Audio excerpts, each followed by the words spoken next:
All right, you beautiful bastards. Welcome back to the Drunken Rant Uncensored. Woo! It's your boy, Liam. And this smoking hot babe next to me is Oh, yeah, go on, introduce yourself. Olivia. Olivia, that's right. And hey, Hey, listener. oh yeah, before I forget, make sure you Hit that subscribe button. subscribe button so you don't miss any of our Drunken Olivia. Yeah, girl, you're looking. You're not so bad yourself, Liam. He. All right, so And hey, listeners, it's Saturday, December 15th, Ooh, already and we've been up all night, you know? drinking and thinking Yeah. all the Messed up shit in the world. Exactly. So tonight's episode is gonna be A doozy. a doozy. We're calling this one Nestle, a history. Nestle, a history of chocolate, coffee, and wait for it, controversy. Ooh, things are about to get messy. So grab your drinks, folks, and get ready for a wild ride. We're going to take a deep dive into the not-so-sweet Underbelly. of Nestle. You know them, you love them, you probably got a few other products in your pantry right now. Right.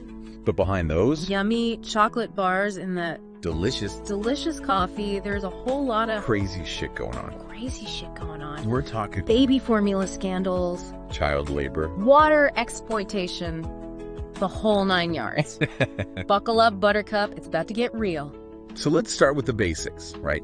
Nestle's story, it begins way back In the 1860s. in the 1860s in Switzerland. Switzerland. Switzerland, isn't that where they make all that Fancy chocolate. fancy chocolate? Yeah.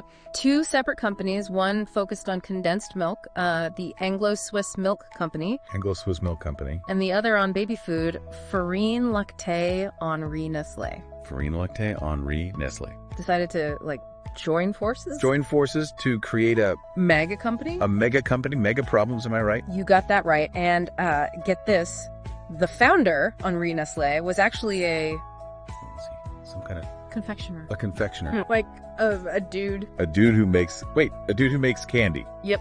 So we got a candy man making baby food. It's pretty ironic. That's hilarious. Who knew that candy men cared about babies? Well, the dude was a pioneer, for sure. I guess so. Nestle was an early adopter of milk chocolate, merging with Daniel Peter, Okay. the guy who That's invented better than that. That delicious treat. milk chocolate. Yep. Man, I could really go for a Kit Kat right now. We'll hold your horse off. Okay. So they merged with this milk chocolate guy, and then And then what? they didn't stop there. They just kept going. Of guys were like Pac-Man. Pac-Man, what? Gobbling up Gobbling up companies. company after company. It's kind of impressive. It is. In a Terrifying way. terrifying way. Like, how much can one company own? Right, that's what I'm saying. The 20th century The 20th century was a period of massive growth. for Nestle. They acquired Maggie in 1947. Maggie. That's your soups and seasonings, folks. Wait, they own Maggie too? Yeah. Damn, Nestle, you sneaky. And then the 80s The 80s. were a total shopping spree. My bad. Carnation for evaporated milk and coffee made. Okay. Roundtree Macintosh for all the good candy. All the good candy. Kit Kat, Smarties, Rolo. Hold up. Right. They own Kit Kat. They do. Okay, now I'm really craving one. What's crazy is that today they own over 2,000 brands. 2,000 brands. It's insane. It's insane. How much they control, What are they not? from coffee to pet food to skincare. They're practically Everywhere. everywhere. But here's where Things take a dark turn. things take a dark turn. Yeah, all the success, it comes at a cost, right? It does. And Nestle has been involved in some pretty messed up stuff over the years. That's true, Liam. I mean, really messed up. Yeah, behind all the deliciousness and convenience, there's a dark side to Nestle's story. Okay, lay it on me, Olivia. What kind of messed up stuff are we talking about? Well, one of the biggest controversies What was it? was the infant formula scandal. The infant formula scandal. It's back in the 70s. Oh yeah, I've heard about that. Something about them pushing formula on mothers in developing countries, right? Exactly. They were aggressively marketing infant formula in developing countries, even in places where clean water was scarce. Seriously, that's messed up. I mean, you need clean water to mix with that formula, right? What were they thinking? It was all about profit, Liam.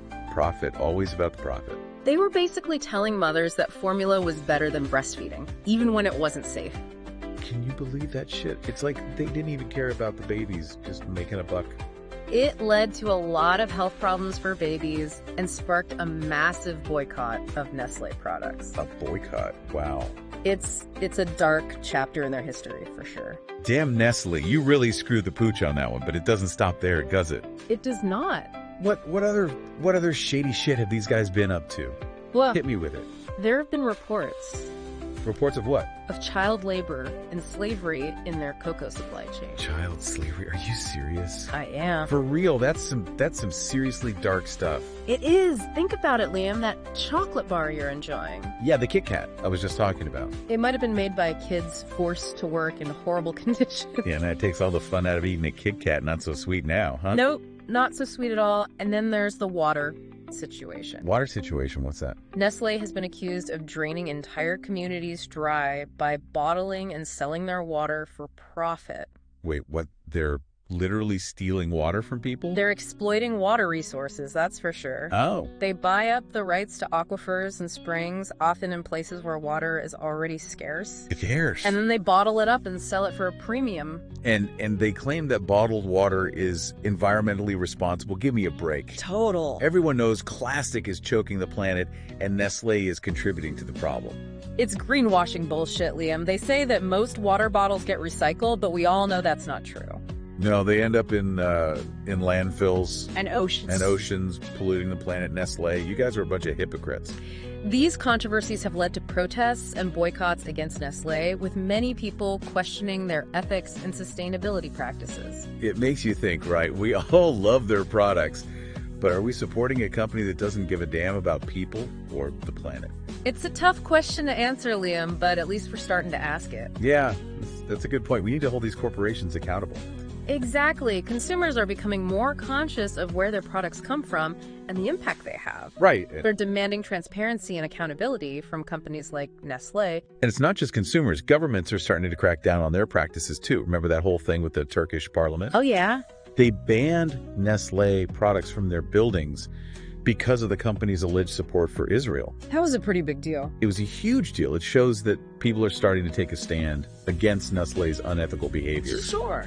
It's about time, but here's the million-dollar question. What can we as individuals actually do about it? It's easy to feel overwhelmed and helpless, you know, when you see a giant corporation like Nestle getting away with all this crap. I know, it can be discouraging, but there are things we can do, Liam. What can we do? First and foremost, we need to be informed. Inform. That's what we're trying to do with this podcast, to shed light on the dark side of these companies. Exactly. Knowledge is power. Once you know the truth about Nestle, you can start making more informed choices as a consumer. Right. You can choose to buy from companies that are ethical and sustainable, companies that treat their workers fairly and don't exploit resources. And you can support organizations that are fighting against corporate greed and environmental destruction. And don't forget the power of your voice. Speak out against Nestle's practices. Share this podcast with your friends. Start conversations about these issues. We need to hold these corporations accountable. They need to know that we're watching them and we're not going to stand for their bullshit anymore. You tell them. You know, it's funny. We started this episode talking about chocolate and coffee, Chocolate. and now we're talking about human rights, Human rights. environmental justice, corporate accountability. They always lead you down unexpected paths. They sure do. And sometimes those paths are pretty damn dark, but you know what? Even in the darkness, there's hope. We just need to keep fighting for what's right. Damn right. So let's raise a glass to the power of the people. Cheers. Cheers to a better future. Man, after all that talk about child slavery and water theft, I need another drink. I hear you, Liam. This is some heavy shit. It really is. It is, but you know, it's not all doom and gloom. Really? Nestle has actually made some efforts to address these controversies. Oh, so they finally decided to stop being giant dicks. Well, let's not get ahead of ourselves. Okay. But they have implemented some programs to combat child labor in their cocoa supply chains. Really? Like what, are they sending those kids to school or something?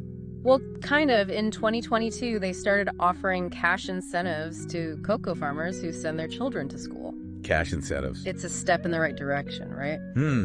I guess, I mean, it sounds more like a PR stunt to make themselves look good. Yeah. You know, like, hey, look at us. We're not exploiting children anymore. Please buy our chocolate. Maybe, but hey, at least it's something. I guess. They've also created a rural development framework program to support cocoa growing communities. Rural Development Framework. What the hell is that? It's basically an investment program to improve infrastructure, increase access to safe water, and address labor conditions in those communities. Wait, so they're investing in safe water for these communities while simultaneously bottling up all their water and selling it for profit. Isn't that a bit contradictory? Well, yeah, it's definitely a bit hypocritical. Okay. But look, change takes time. I guess. They're not going to become saints overnight. Okay, I see your point, but I'm still skeptical they've got a long way to go to redeem themselves in my book. I agree, but we can't just write them off completely. Right. We need to keep the pressure on them to do better, to be more ethical and sustainable. Yeah, you're right. We need to hold their feet to the fire, and that's where you, the listener, come in. Exactly. It's up to all of us to demand better from the companies we support. Right. Vote with your wallets, folks. Support brands that are doing things right. And if you're a fan of Nestle products, don't be afraid to call them out on their bullshit. Yeah. Let them know that you're not cool with their shady practices. Send them emails. Send them emails, tweet at them. Leave comments on their social media pages. Make your voice heard. Because at the end of the day, they only care about one thing. What's that? Money. Yeah. And if we hit them where it hurts, their profits, they'll be forced to listen. Exactly. So let's raise our glasses one last time. To a future. To a future where corporations are held accountable for their actions and where chocolate and coffee don't come at the expense of human lives and the environment. Cheers to that. Cheers. And that, my friends, is a wrap on another episode of the Drunken Rant Uncensored. Remember to subscribe for more drunken deep dives into your favorite or least favorite brands. Thanks for listening, everyone. If you're enjoying these podcasts, make sure to subscribe. Thanks once again, and we'll see you soon.